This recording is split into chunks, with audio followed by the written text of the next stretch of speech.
Fala galera, como é que vocês estão? Então é o seguinte, no vídeo de hoje vamos fazer aqui uma análise do livro O Grito do Povo e também refletir um pouco sobre a relação entre a história, a literatura e a educação nos dias de hoje. Então sem mais delongas, vamos partir para o vídeo.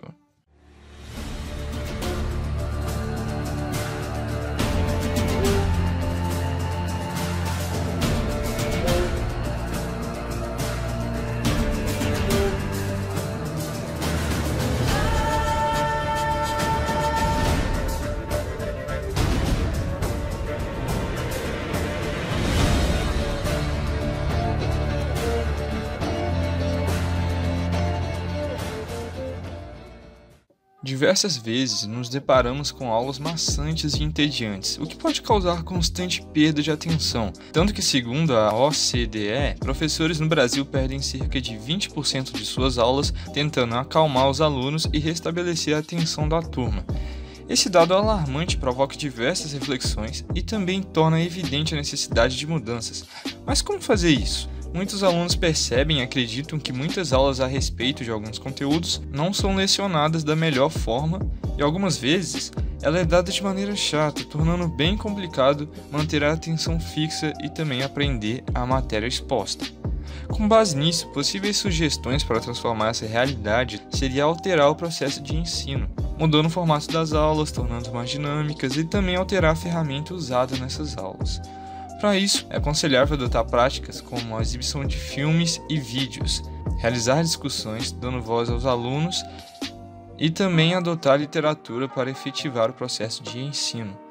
O blog do professor, promovido pelo IBGE Educa, possui vários relatos de experiências de aulas diferentes que tiveram muito sucesso, como foi o caso de aulas em conjunto de matemática, física e geografia dadas nas escolas Abdias Nascimento e no Centro Educacional Valverde.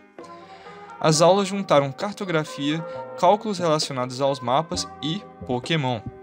Porém, é importante ressaltar que determinados métodos e ideias são mais efetivos para algumas matérias, mas para outras nem tanto.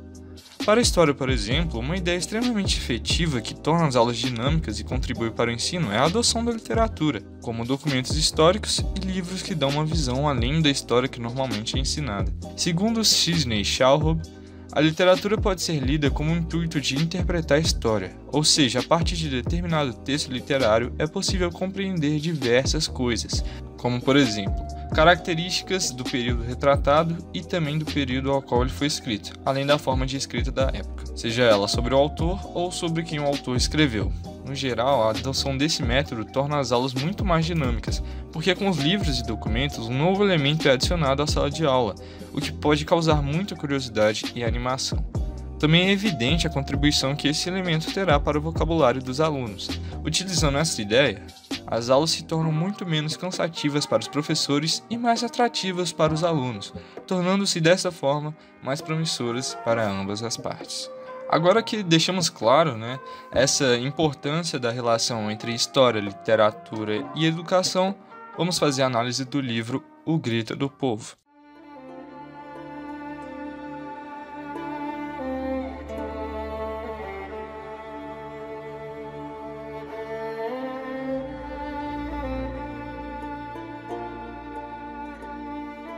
Esse livro é um exemplo da literatura na matéria de história, pois é possível fazer uma análise sobre o evento histórico A Comuna de Paris, que é considerada a primeira tentativa de socialismo da história.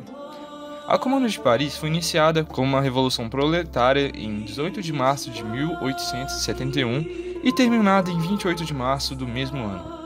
Tendo em vistas as motivações para esse acontecimento, as ações do governo Thiers, presidente da França na época, após a Guerra Franco-Prussiana, terminada com a derrota da França, com enorme submissão dos franceses à Prússia.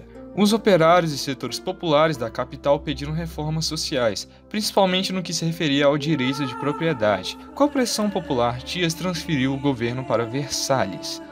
A ação intensificou a insatisfação popular que, quando adicionada à incapacidade do exército francês de defender a capital, levou a população mais pobre de Paris a assumir o governo da cidade de forma autônoma.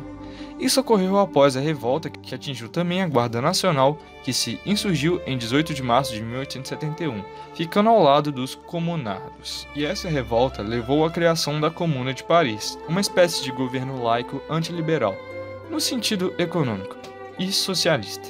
É interessante pensar nos indivíduos que promoveram e realizaram esse movimento. Não foram as elites francesas ou mesmo grandes detentores de posses. Esses indivíduos são pertencentes às classes sociais mais baixas, como operários, prostitutas, ladrões e militares insubordinados. Resumidamente, a Comuna teve seu fim pela invasão das tropas de Versalhes, comandadas pelo governo da França.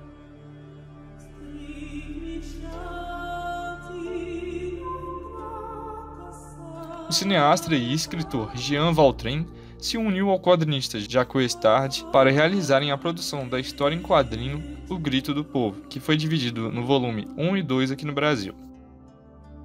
Essa HQ constrói um enredo a partir do entrelaçamento das histórias dos personagens, ou seja, ela primeiro mostra uma variedade de personagens, conta ao leitor o passado delas e por fim, elas seguem seu caminho.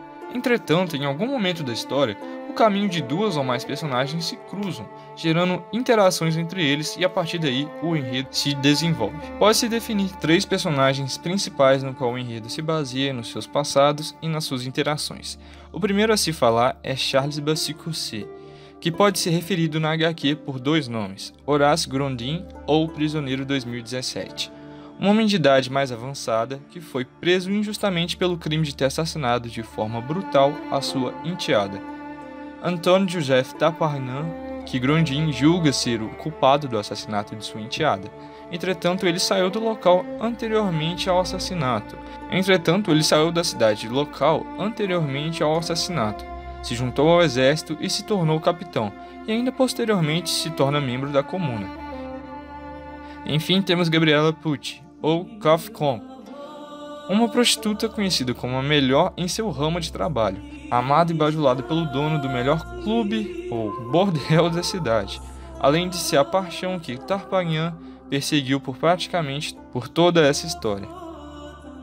Agora que já falamos sobre os personagens e o enredo, vamos analisar um pouco da parte gráfica em si da história em quadrinho. Bom, gostaria de parabenizar muito o ilustrador por ter conseguido representar toda a história utilizando apenas 2 cores, o preto e o branco, que dependendo da maneira que são utilizados constroem cenas muito expressivas. Além, é claro, desse design um pouquinho mais diferente, né, dos personagens, o que enriquece ainda mais a história, dando características únicas a cada personagem, e também cenas de tensão, de drama, de luta. A forma com que ele fez a execução gráfica em si da HQ te faz sentir dentro da história nessas cenas. É muito bem construído. O Grito do Povo é um livro que possui o arco central focado na formação da Comuna de Paris. Ele possui um caráter verossímil, ou seja, ele apresenta diversos fatos que ocorreram na vida real, possivelmente representados de alguma forma diferente no livro, para poder adaptar e tornar mais interessante para o leitor e atrair mais o público. Alguns exemplos disso que a gente tem no livro são, por exemplo, a presença de personagens históricos, como Gustave Courbet, um pintor francês pioneiro no estilo realista, e sua obra A Origem do Mundo, que nessa história foi representada com a Gabriela Pucci, uma das personagens fictícias, como a modelo, além de Luz Michel, revolucionária, anarquista e precursora do feminismo. Bom, se você gosta tanto de história em quadrinhos quanto de fatos históricos importantes, como foi o caso da Comuna de Paris, com certeza eu te recomendaria esse livro, pois ele dialoga muito bem com o leitor, pegando um fato histórico que às vezes nem é tão legal de se ler e de se entender na escola, que é um assunto um pouco maçante, e transforma em um assunto completamente dinâmico, que deixa o leitor o tempo todo intrigado a continuar lendo e entendendo sobre a história, os personagens e esse mundo que está sendo ambientado na história em quadrinho. Além disso, como eu disse, o estilo artístico escolhido por Tard também foi muito bom, que consegue deixar você ainda mais conectado e fixado à história. Então, sem dúvida nenhuma, eu recomendaria esse livro aí para o pessoal que é interessado tanto na história em quadrinhos, quanto também no ramo da história e principalmente nos acontecimentos da história francesa. Então, no mais é isso. Espero que vocês tenham gostado da análise, Qualquer dúvida podem deixar aí nos comentários. E a gente se vê no próximo vídeo. Falou!